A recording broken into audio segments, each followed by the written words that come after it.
Lakeview Trail. We honestly don't come here that often, but we have done it once or twice in the past. It was an alright hike. 3.7, pretty easy. I'm not sure if it's going to be paved all the way, but at least part of the way it looks like. And then I think there are some boardwalks as well over the water. Just goes to show we really don't come up here very often. I didn't know this was up here. Nice camping facility. Lots of picnic tables in there. Even an open pit. You could basically put a stick in there and roast some meat if you wanted. Or vegetables. You could roast vegetables in there too. Very cute. Nice little chimney.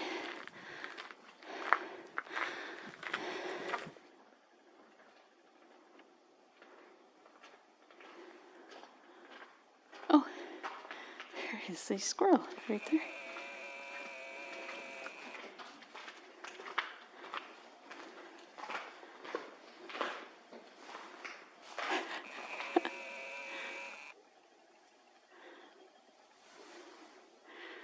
I guess it's in use. He was maybe going to roast his nuts. I continue to admire the chubby squirrel with their big fluffy tail. They decided we were not a threat and resumed looking for food.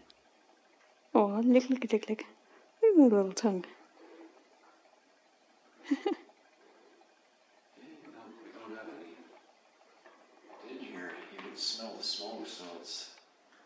There was the scent of a recent campfire, so the place is quite popular among humans too.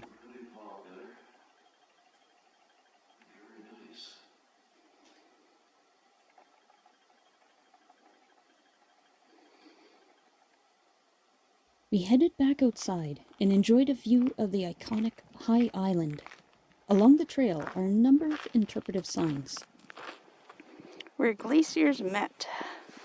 This park is a hilly island in the ocean of the Alberta Plains. Glaciers from the east and the west converge here in the Beaver Hills, Amiskwacy and Cree, leaving behind clay, boulders, and hills of sediment. The small hills are called knobs, and the depressions, often filled with water, are called kettles. Can you spot any of these knobs or kettles now?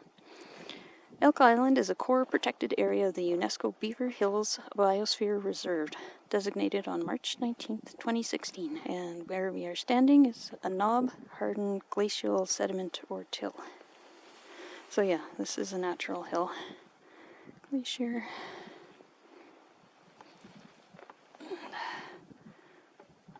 Nice pelican.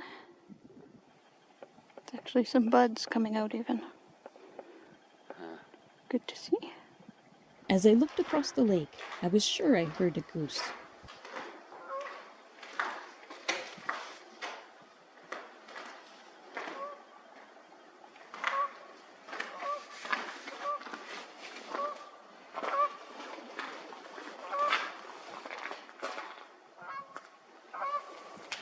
Fine. Here you have your cleats, because it is icy.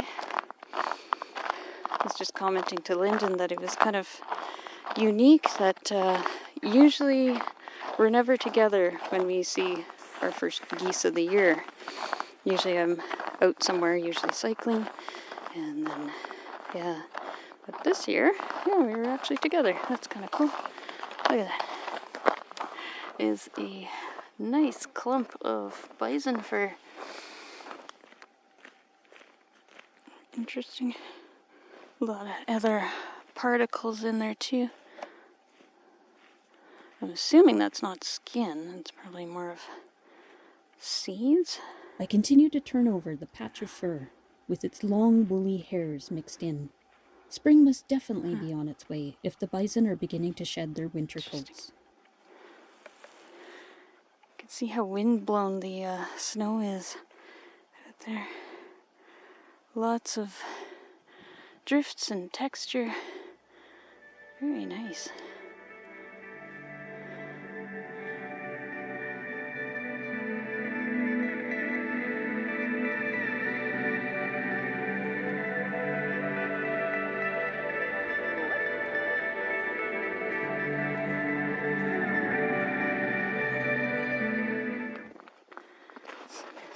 Kind of neat, set up like a bit of a teepee shape. Land for people to visit. Most people who stood here are like you, temporary visitors. Indigenous peoples have been around since time immemorial. Found rest and food here. Camping, making tools, until moving to follow the bison herds. Then came the settlers who tried turning the land into crops and finding rich soil nearby, but not here. In 1906, the locals fenced off an area around a Stoughton Lake to protect the elk.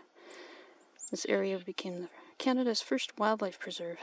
Elk Park, as it was known then, soon became Elk Island National Park.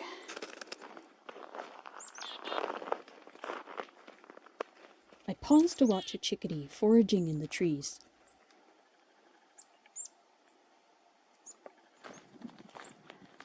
Red-tailed hawk. Grasslands here evolved with the bison, and like bison, need to be preserved.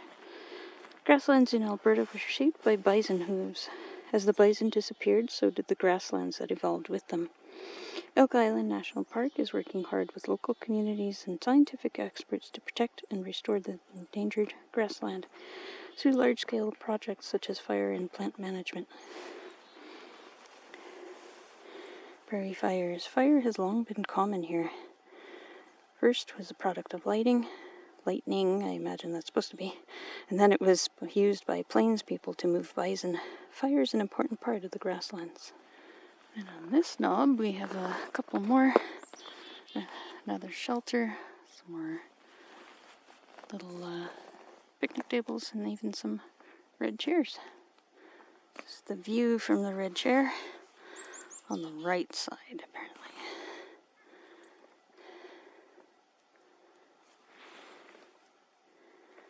The left side, well, you'll just have to imagine that for yourself. White-breasted nuthatches hopped about, foraging on the ground around the picnic shelter.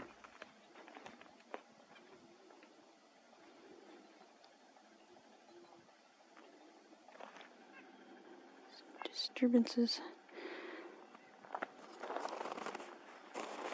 Digging up. Maybe lying around, maybe overnighting here. Not sure if it's deer, elk, or moose. Well, a bit tiny for moose. Yeah, there's a really tiny for moose. Probably deer. Over there in the distance you can see a fence kind of leading into the water. So I think that's what normally keeps the bison and all the other ungulates out of the Lake of Stoughton area. Oh, the warmth coming off of that reflection is quite impressive. Seriously, it was like the tanning reflectors that people use. So there's another look at the fence, and it's going to be hard for you guys to see, but it does kind of continue on. And go around, follow along. Very pretty tree, twisted together. And you can see a little more now. So I come up to the fence, and then we can go through it.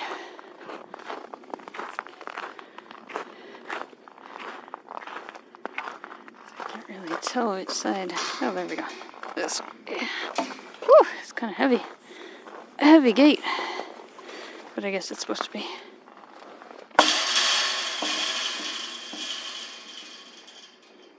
Nice rattle. I enjoyed that gate ASMR. Let's hear it again.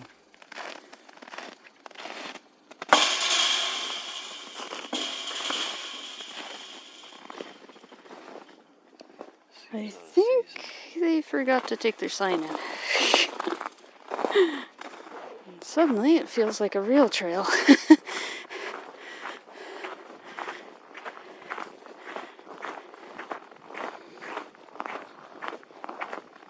Maybe not. So this is all new.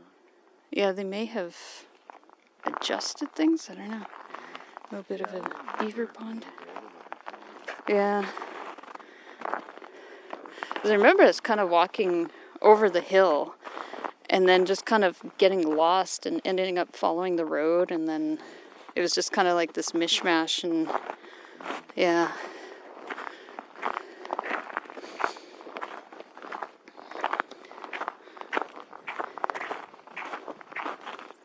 We were starting to realize that either the trail had been revamped or we had never been on it. Very nice little bridge. But I do remember a higher boardwalk.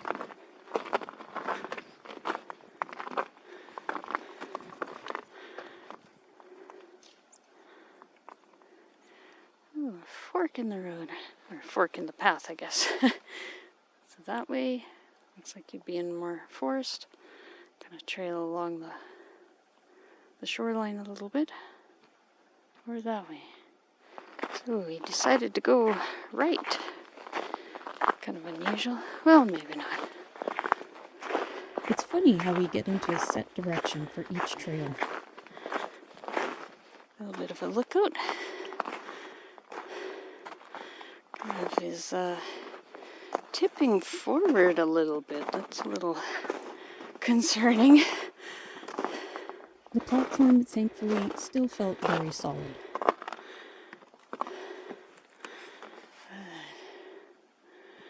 No bison.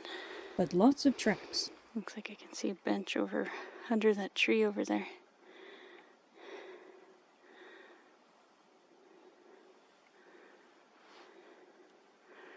Lots of trails. Oh, lots of feeding activity here too. Lots of scratching up and bowl-shaped depressions. Here's the bench I saw earlier. Tree growing alongside the pine is kind of neat. I was seeing spots wet with sap on the trees.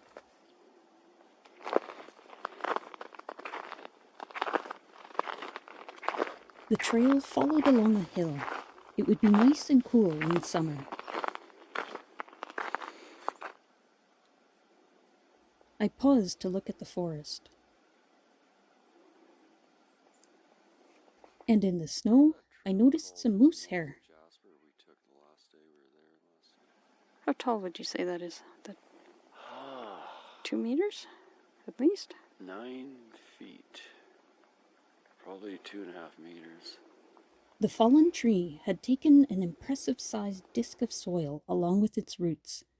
There were a few fallen giants in this area. You come around the corner and this thing looks like a dinosaur.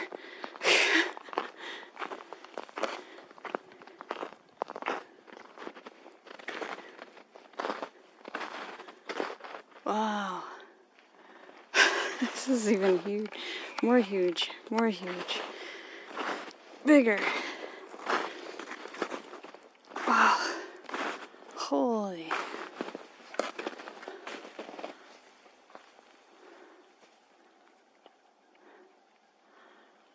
You can just see it's just this round circle. Huh? Amazing. The roots would make a great shelter if you were lost in the woods, and possibly some animals had used it as a shelter. What else is interesting is there's a lot of paw prints around here.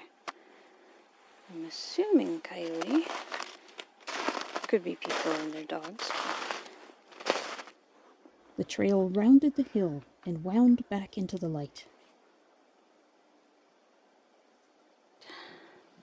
Just had a little snack. Listened to some coyotes off in the distance. Got our fill of sunshine. We continued to enjoy our walk in the sunny forest.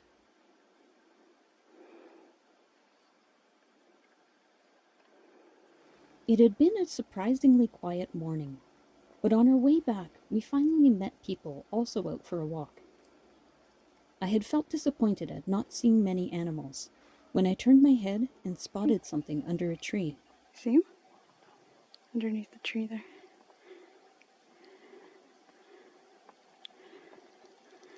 Stayed perfectly still while those people went by. And with a dog. Now for some more gate ASMR.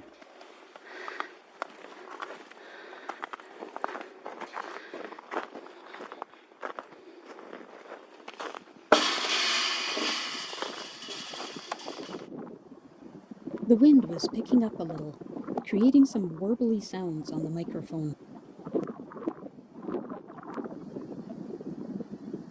In the distance, I spotted a shape out on the ice. I decided to zoom in with the camera for a good look.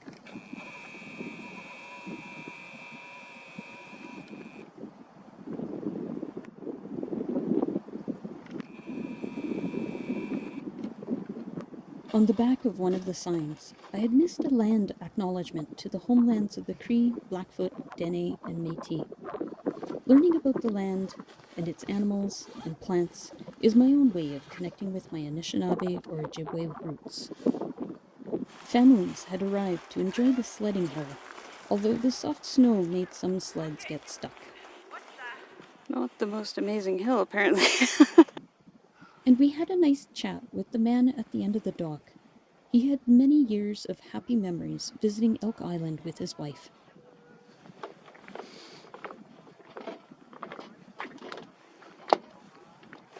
For us, the warmer weather made us cautious about heading out on the ice, especially since park staff had posted warnings about the ice getting thinner. I think on this day, though, it was still okay to walk on the ice.